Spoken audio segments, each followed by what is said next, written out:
Welcome to Lightning Ministries Day Devotional. Today's topic, how do we remain faithful? Reading from 1 Kings chapter 11, verses 1 through 6, where it talks about Solomon's unfaithfulness to God. Now, God gives wisdom when you and I ask for it, but when you and I are responsible for applying it in our daily lives, maybe not so much. Now, let's go back and consider Solomon again and his approach. Despite his great understanding that God gave him, the latter part of his life was marked by turning away from God. Pretty sad. Solomon had a clear instructions not to marry foreign women. There was a reason for that. Now, a lot of us today wouldn't see that as an issue, but depending upon the culture, the beliefs, and the ways of life, maybe they don't mesh up with maybe what your same situation is, or your same thoughts, or your same beliefs are. But Solomon chose to reject God's wisdom and do it anyway after he told him not to do it. There's a reason sometimes why God blocks things from us or stops us from doing things so that we don't harm ourselves, because he sees the outcome in the end. But I realized that the influence of these wives that he married into eventually led Solomon into worship idols, man-made idols, and man-made gods. Because these women didn't believe that. That's the way they were raised. That's the way they were trained. That was embedded into their thought process.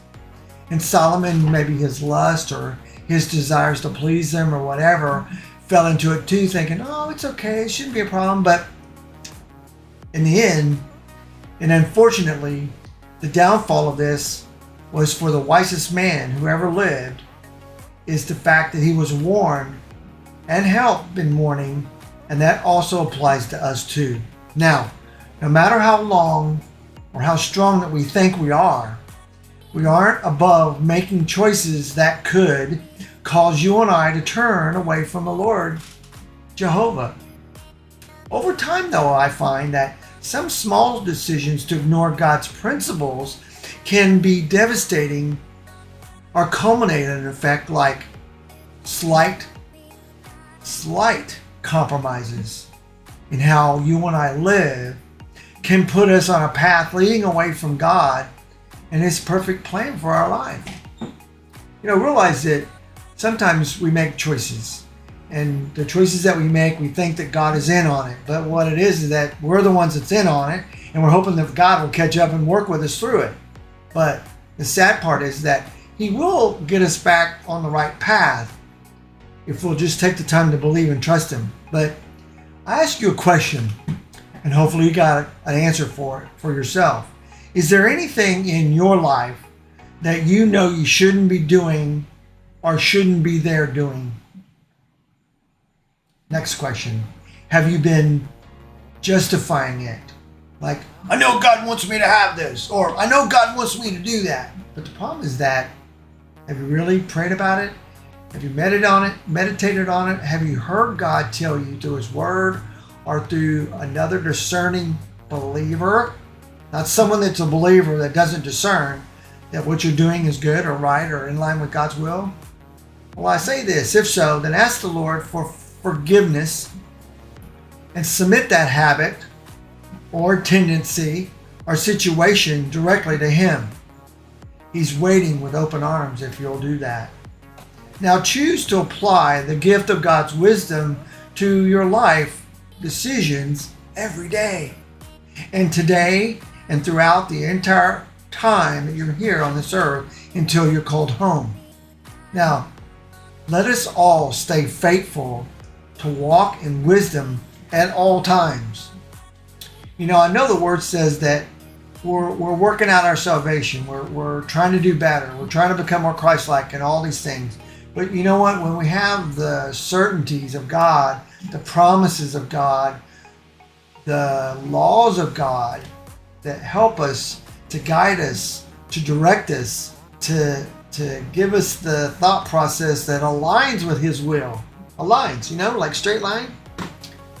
Then there's no excuse. We have no excuse. We can justify it all we want. Sin is sin. I don't care what you want to call it. or what you think you can call it. Sin is sin. And when we blatantly go against what we know is wrong, right or wrong for God, then we have no excuses. He couldn't work out the circumstances or be in the forefront of us justifying our problem or our sin or whatever we think we want to do, by in this particular case with Solomon, marrying foreign women. It was not God's will for him to do that, because if it was, then God would have never said it. But it wasn't his will. And Solomon made a choice, just like you and I do every day. Hopefully we make choices that will not only honor God, but will honor us in the fact that we love God enough to at least stop long enough to listen and at least obey.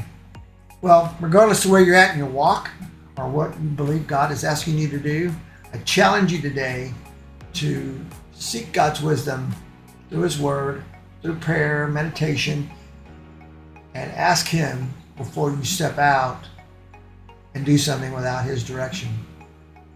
Don't say that we don't take risk, but if it's His direction, He'll open that door.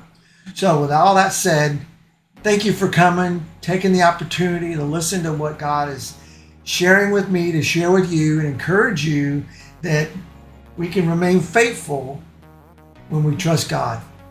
Have a blessed day. Look forward to seeing you again.